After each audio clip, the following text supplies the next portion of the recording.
What's going on, everybody? Welcome to Unapologetically Black Male, where we talk about surviving the stigma, standards, and systems. Once again, my name is Dwayne Pate. I'm one half of the co-host of the host here. My other co-host, he'll be in a minute, Brother EJ Stewart.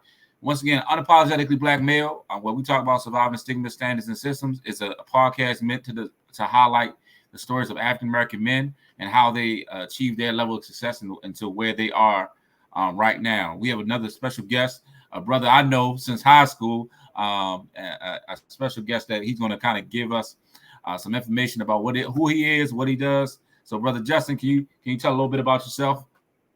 Yeah, how you doing? My name is Justin Goode. Yes, I'm a real estate investor, a black man, unapologetic black man who has, started from the beginning, worked his way from the bottom, and continue to work every day and progress every day. I work primarily in real estate. I'm also a licensed insurance agent, full-time entrepreneur who has, went through the trials and tribulations and built throughout time to, become the person that I am today, the man that I am today, the family man that I am today. I'm very appreciative to be here today. I want to thank Dwayne for having me on. I greatly appreciate this opportunity to be able to tell my story and also, share this experience with you because, again, you're a brother who I've known from high school. Absolutely. And to be here to this day, I'm very appreciative of that. So I want to thank you also, first and foremost. No problem, no problem. So let's dig a little bit into the journey. So how did you get started into real estate and to getting into this that field?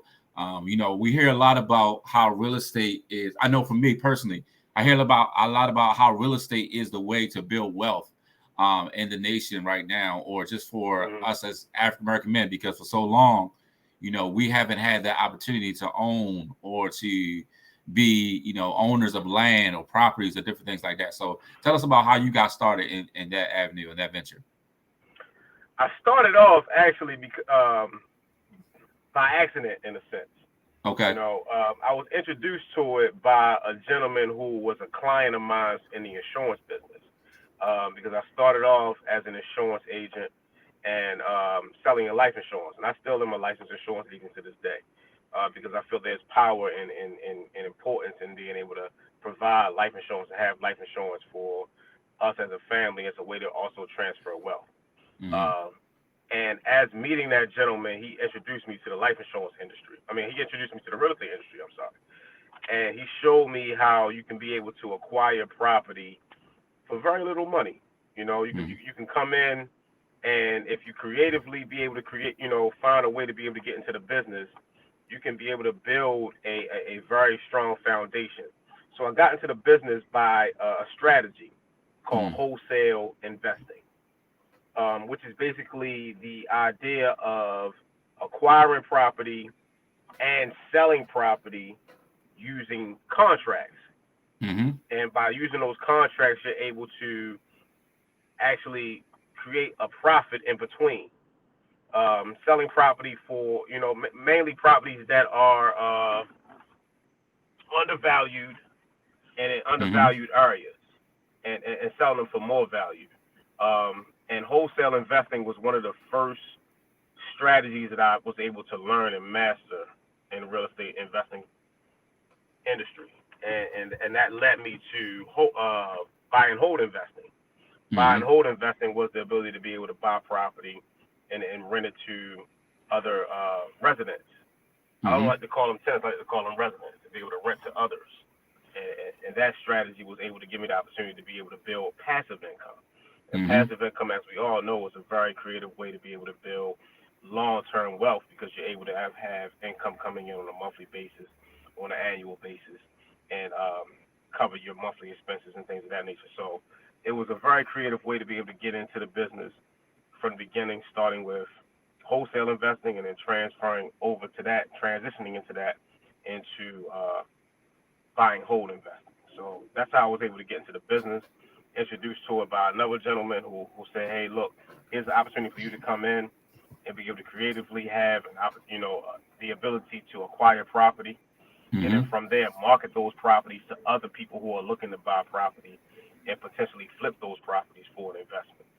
So, or buy those properties and hold them for an investment, you know, to hold them and have long-term income.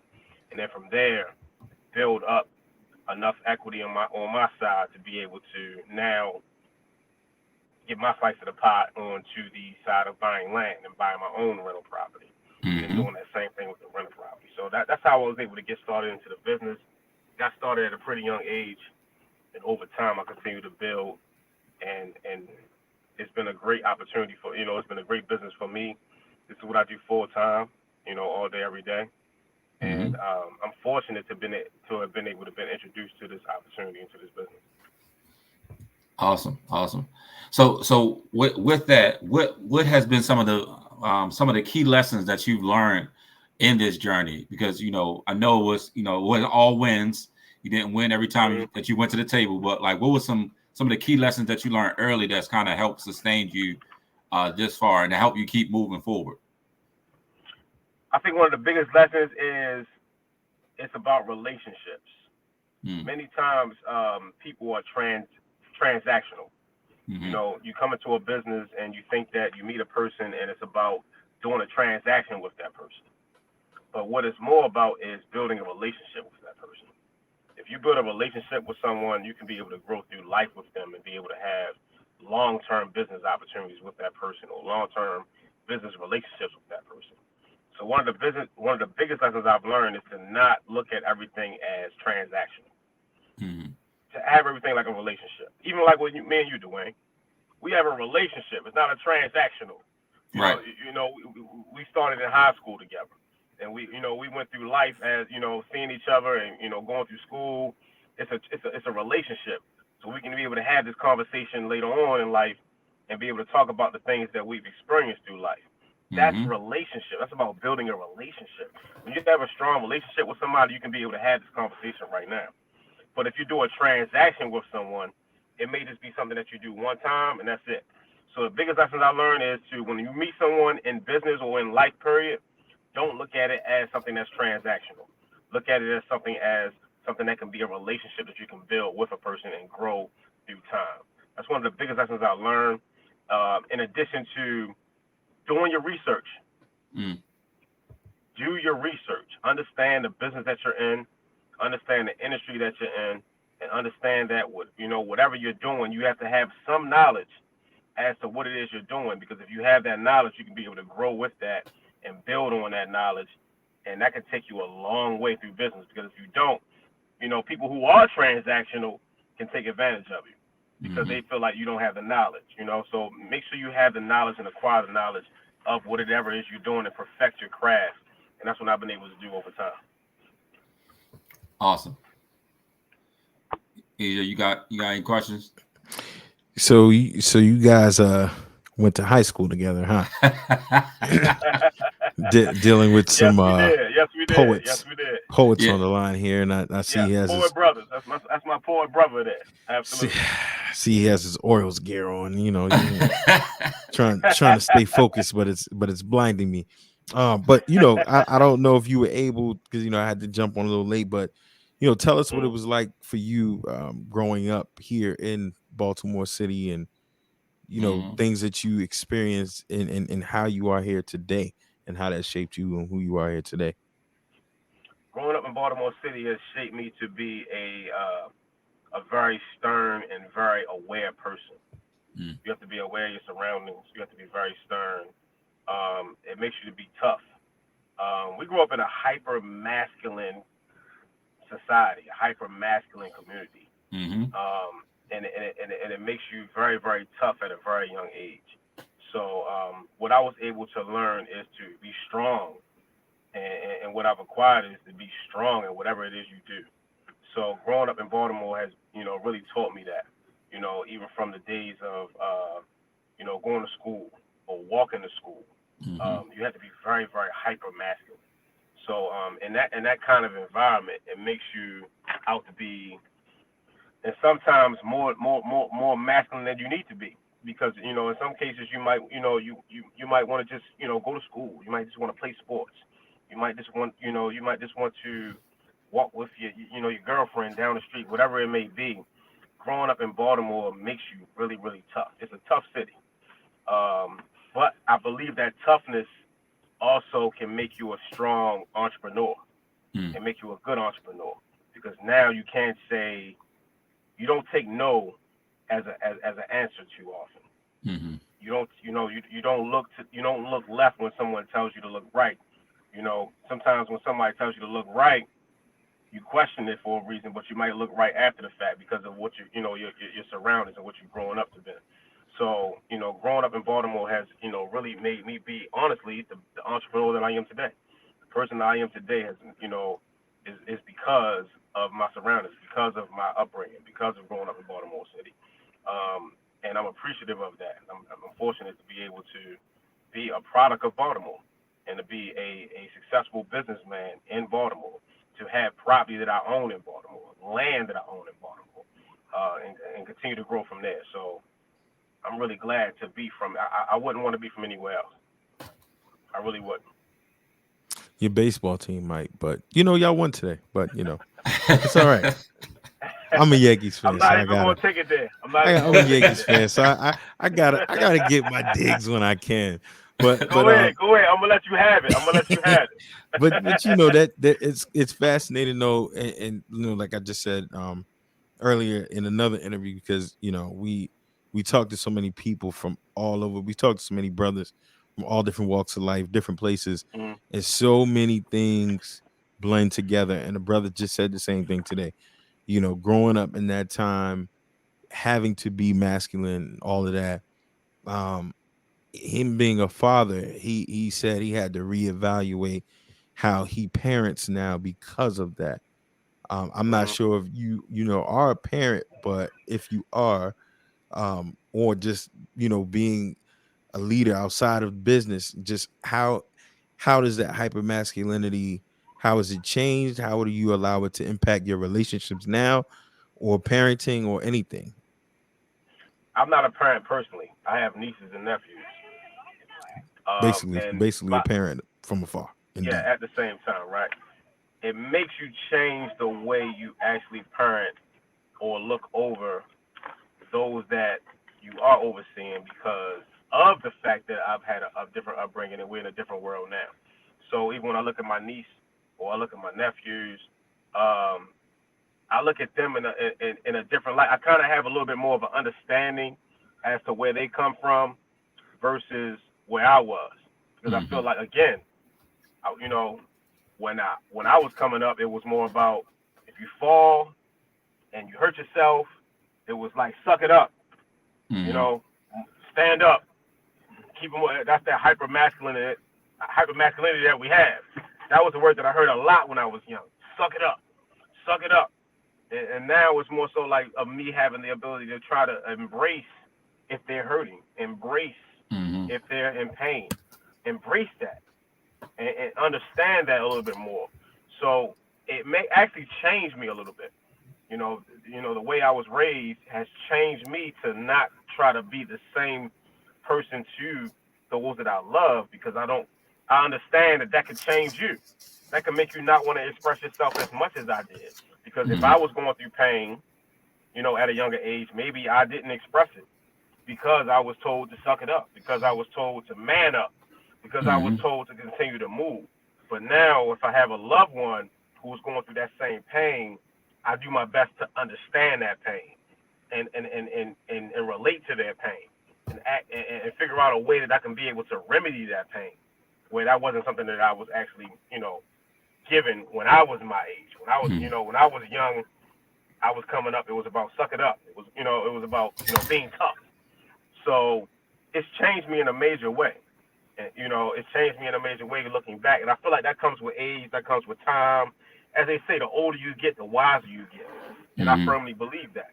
You get, with age comes wisdom.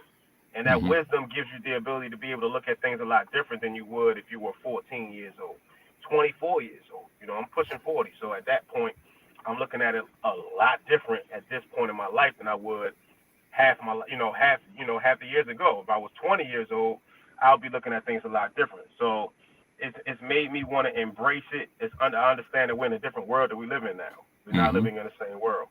So we have to raise the ones that we love to, in the world that we're living in today, not the world that we grew up in. So it's made me soften up a little bit, so to speak. Gotcha. Because I was, more of that, hyper masculinity. That was my upbringing. Absolutely. Absolutely. Yeah. Definitely, it definitely has a way of kind of shifting your perspective when it comes to that. And I think, like you said, it comes a time. At the end of the day, we're all supposed to grow. Not saying that we will grow, but it's like an internal motivation for us. Like I see I need to do better in certain areas, so let me continue to strive to get better in those areas. And I just think that's one of the areas, knowing that the time, the era that we were raised in, I was telling somebody the other day, like I was raised in the era where you had to dial seven, where you still had to dial 7 digits. It wasn't 10 digits. Absolutely, it wasn't 10 digits. It was 7. It was you ain't have no area code. So it's like I was telling people, I know what it's like to not have a computer, and I know what it's like to kind of thrive in the computer era. Because we lived in so many, like in so many different areas almost that we have adjusted well. And I think as we continue to grow, we continue to adjust. Not only to our parenting styles, the way we mentor, the way we impact our family, but us personally as men, just learning how to operate and move differently, and just really starting to identify the legacy that we want to leave to not only to our families, but to our friends. What is it that we want to say? We wanted to say about us when we ultimately kind of leave this earth. We want to make sure that we leave a lasting legacy that's not just bills or debt, but something that's like we talked about earlier, creating that generational wealth, creating that identity of we got here, we're going to stay here. It's not going to be something that we got to continue to fight to keep. And I think that's that's the mindset that we have to have moving forward. So like, absolutely. with that being said, like, what is your ultimate definition of success for you? My ultimate definition of success is having the freedom to do what I want to do when I want to do it, and being able to give my family and my loved ones the ability to do whatever they want to do when they want to do it. That's my ultimate definition of success. First and foremost, having the health to be able to do it as well, because a lot of times people leave health out of success. And you can be as successful as you want to consider yourself. If you don't have the health, mentally and physically, to be able to experience it and enjoy it, how successful really are you? So part of success to me is having the mental and physical health to be able to enjoy whatever it is you see as being successful. So even if it's having a family and having a healthy family, being healthy to enjoy being around that family has to be a part of that in order to have success. Even if it's having riches and, wealth, being healthy to be able to enjoy those riches and wealth and be able to, do the things you want to do with those riches and wealth has a major part of that. So I speak a lot about health and wealth because I'm really, really big on that. So part of my success is, or my definition of success is having the health to be able to enjoy it, having the freedom to be able to do what you want to do when you want to do it. That is my definition of success, in addition to my family and my loved ones being able to do the same. If my family or my loved ones want to go to school, if they want to, if they want to see the world, if they want to work in a certain position, if they want to get into a certain business, being able to provide, having the ability to help them in any kind of way, mentally or physically, so they can be able to do that, that to me is success. In addition to having the health to be able to enjoy those things and be in a position to provide those things. That is the definition of success for me. Absolutely. This is a question that I always kind of ask, entrepreneurs like yourself, or, successful people like yourself, coming from that era that we come from, where we were pretty much told, hey, listen, man, either go to school or get a job, or you got to get up out of here. We weren't. A lot of us may not have been taught to seek so much more, or to be brave to step out there and get more and do the non-traditional things. What made you so brave and bold and confident that you could do this and veer from the traditional, I'm just going to do this and do what my parents or whoever taught me to do one thing? How did you become so bold? I believed in myself. I believed in myself. I knew that that was something that I could do. I was introduced to the, self-employed world first, where you had to work for yourself. And it was instilled in me at the age of 20. Look, you can go out and do for self, and you can go out and provide for yourself. So I believed in myself, and I feel like many people, if all people, it starts from there. You have to believe in yourself. So what it became with me was me believing in myself to be able to say, you know what, I'm willing to bet on myself and say, if I go out here and I fail, it's on me. If I go out here and succeed, it's on me. So having that belief in myself to say, you know what, I'm gonna go out here and do this, in addition to acquiring the proper knowledge. Many people jump out of the airplane or jump out of the window without the proper knowledge of what it is they're actually jumping into, right? And they have no parachute. Give yourself the knowledge of what it is you're trying to do, whether it's a book, YouTube, whatever it is you're going to, provide as your form of education. Believe in yourself and acquire the proper knowledge it is that you want to acquire in whatever business it is you want to do, whatever endeavor it is you want to take on. Believe in yourself first, and then go out and acquire the proper knowledge. You combine those two, and you have a very strong possibility to have success. I'm not going to say you're guaranteed it. Many people, I'm going to say you have a strong possibility to gain success with those two things. But you have to believe in yourself. You have to acquire the proper knowledge. And those are the two things that I feel. I believe in myself. I'm willing to bet on myself no matter what. And no matter what the situation is, no matter what the industry is, no matter what the business is, I'm betting on myself. I believe that I can do it. I believe that if I walk into the room and it's 100 people in that room, that I can make it happen with, out of those 100 people. I'm going to bet on myself. And I believe that that's where it comes in, the belief in yourself. As they say, if you believe it, you can achieve it. I'm a firm believer of that. So, I believe in myself, so I'm going to achieve success because I believe in myself. Indeed. Absolutely.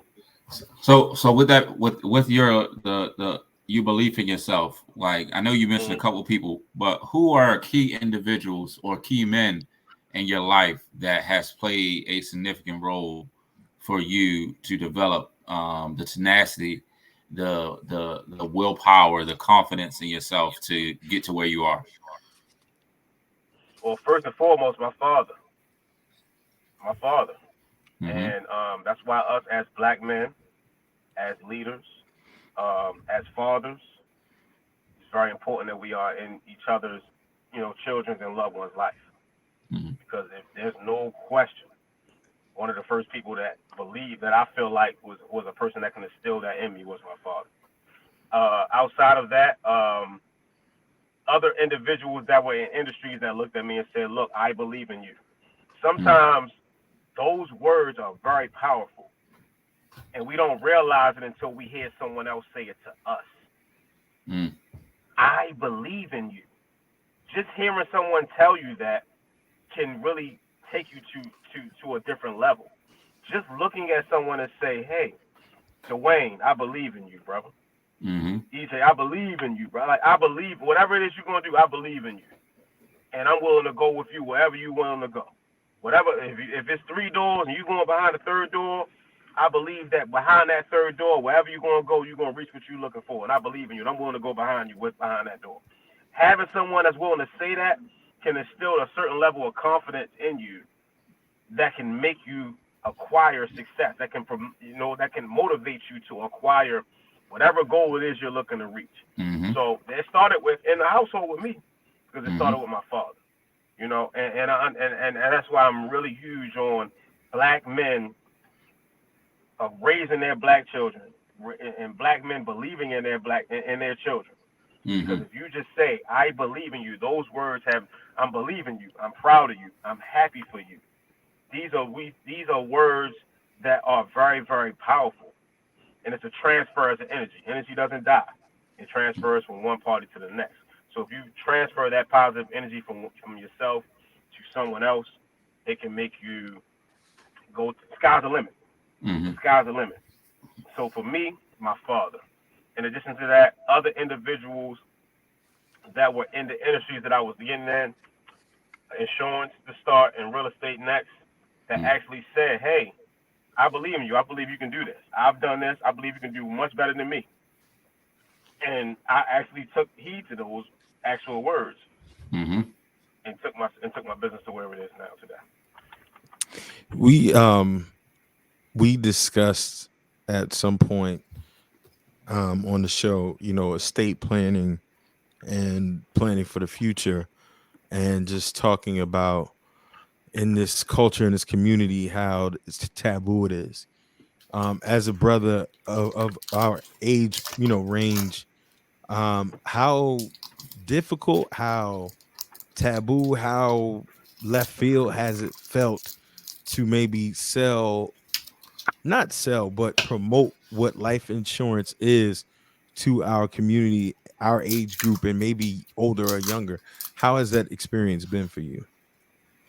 Very, very difficult. It is taboo. No one likes to talk about the end because you don't know when it's going to come. So no one wants to talk about it's the uncertain certainty. It's a certain thing, but it's uncertain as to when. No one wants to talk about that. And I've experienced this for years. It's one of the most difficult things to try to instill in someone is that day, and we don't know what happens if. It's the big if. It's the biggest if you can explain is what if. So for me, it's always been difficult, but I always try to use examples, and those examples are those of people from the past. No one wants to be in a position where they're passing the hat around. No one wants to be in a position where, someone is left without, and now they're out here having to, scratch and fight just to be able to provide whatever it is they're going to provide for their family.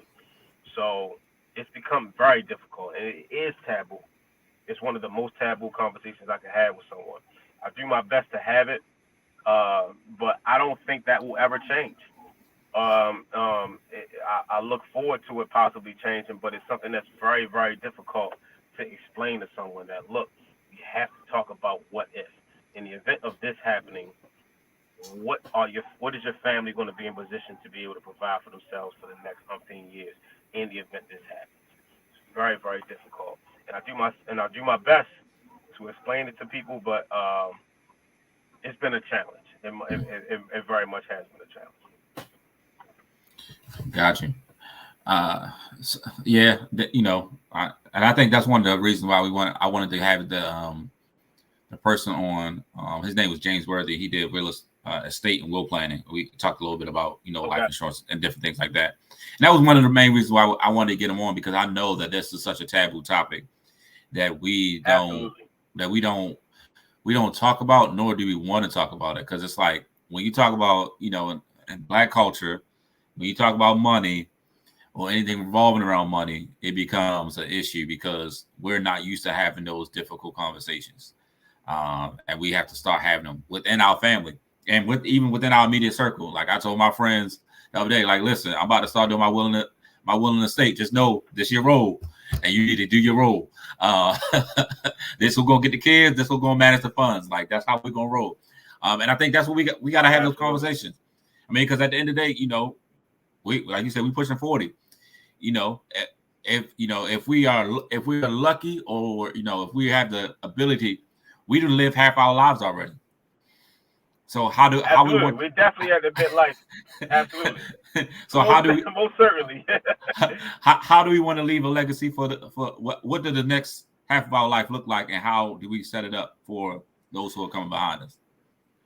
Yeah, I say a lot. Yeah. No, go ahead, bro. I say a lot when when I talk to a lot of friends or loved ones or even clients of mine, I say, hey, I like to travel. And one of the places I go to a lot is Marriott. Whenever I walk into a Marriott, you see a picture of Marriott somewhere in that particular hotel, right?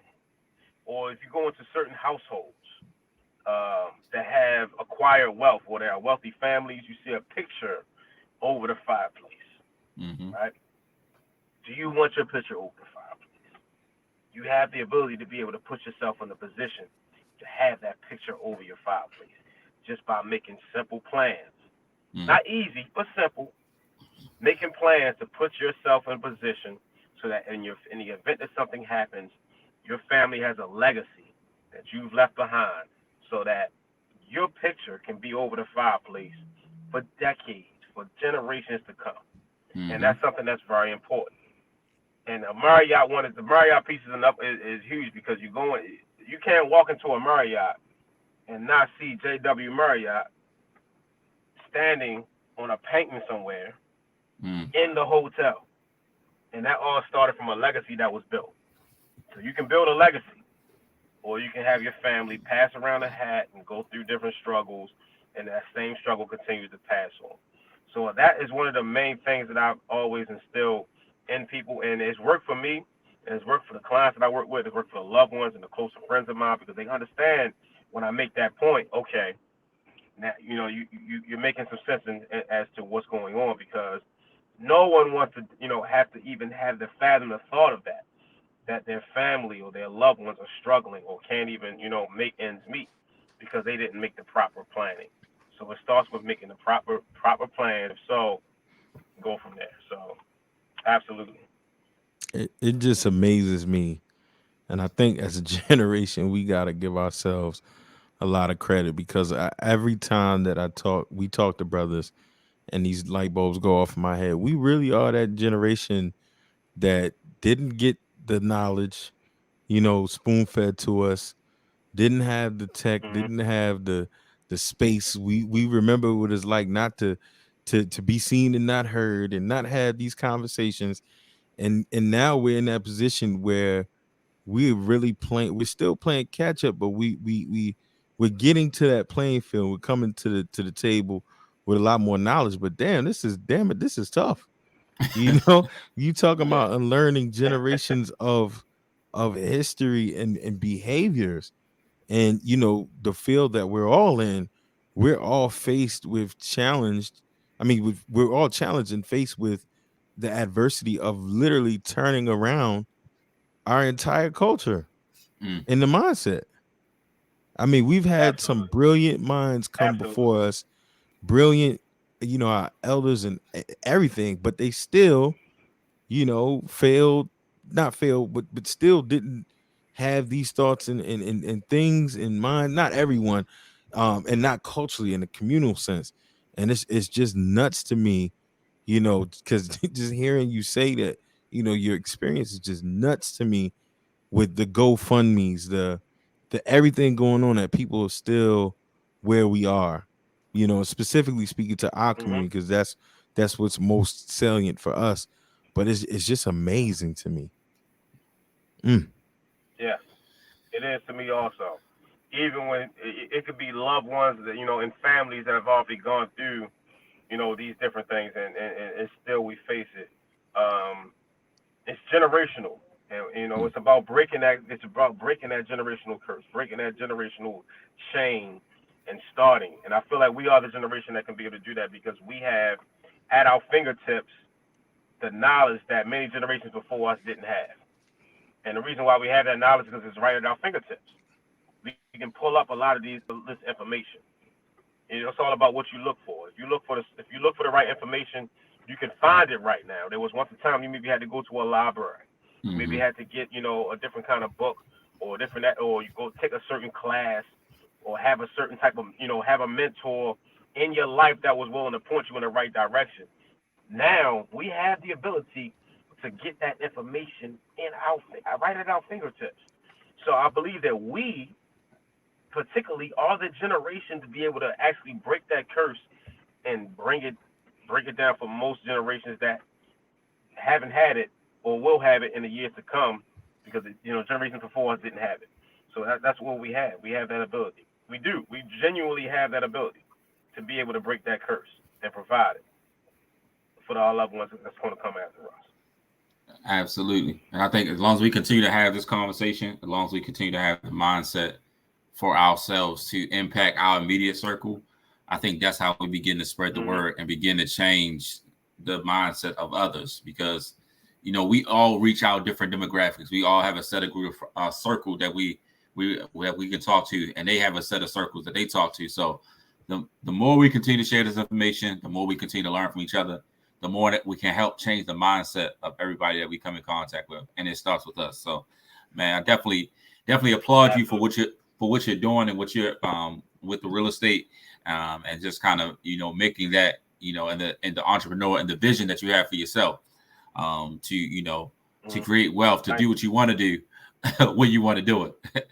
I think that's the goal. That's the idea of success.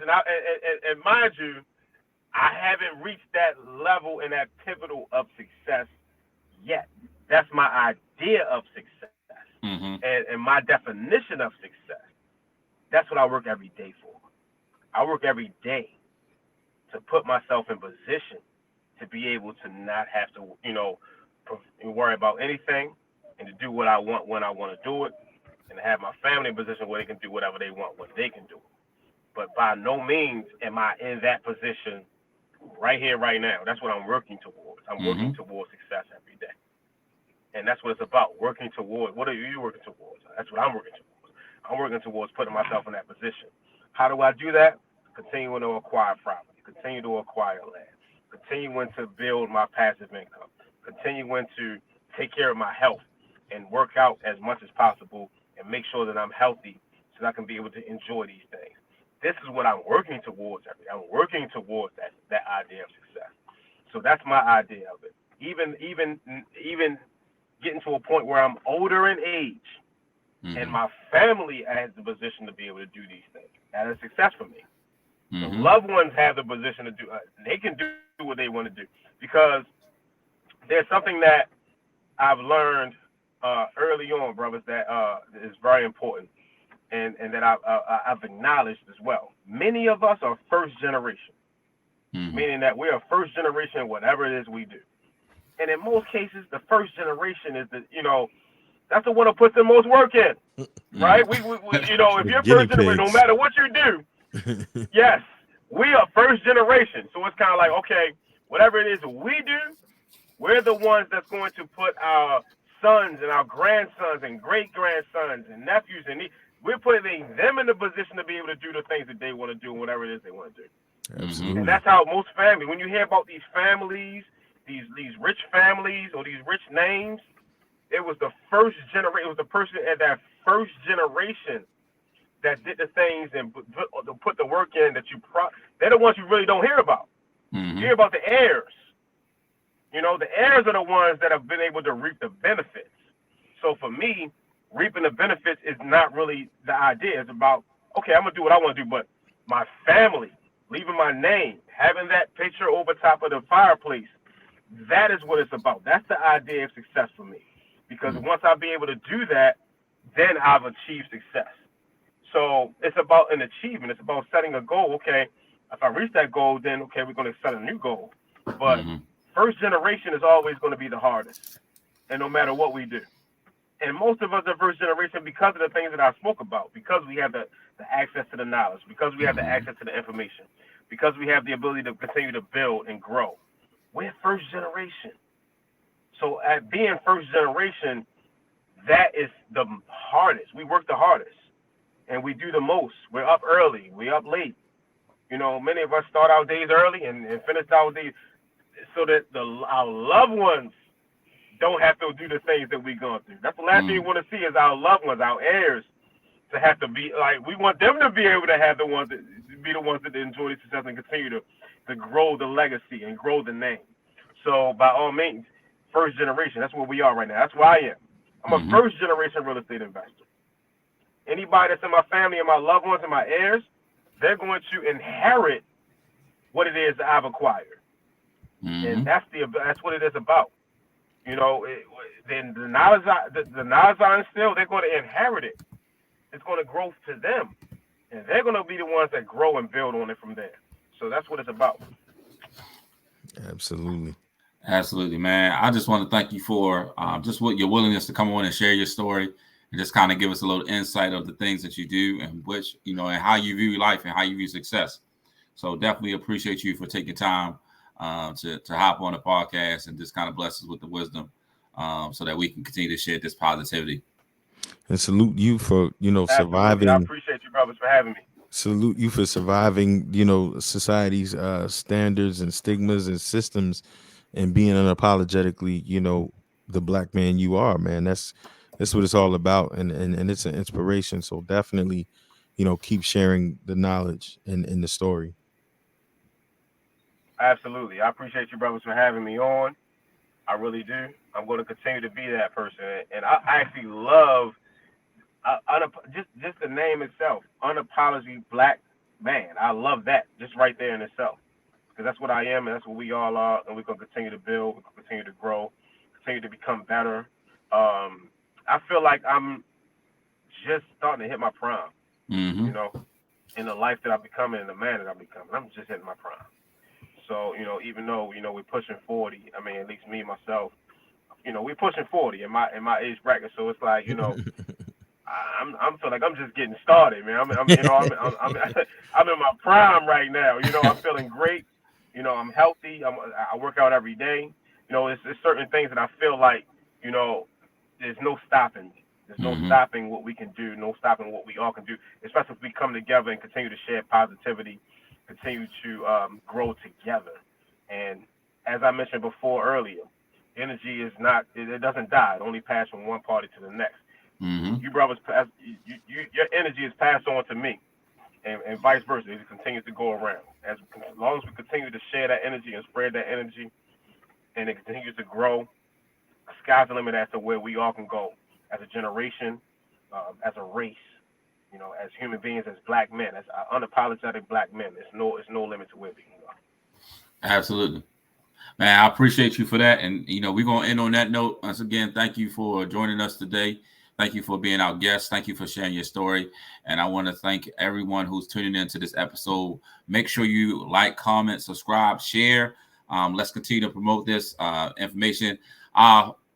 Jay, if they want to get in contact with you to kind of get more information about, you know, the real estate, what's the best way to get in contact with you? I have an Instagram. I have a business page, Goodeglobal. That's Goode Global. And I have a private Facebook group. I have a private Facebook group where people who are joining it, I have direct connection with them, and that's called the Cream Blueprint.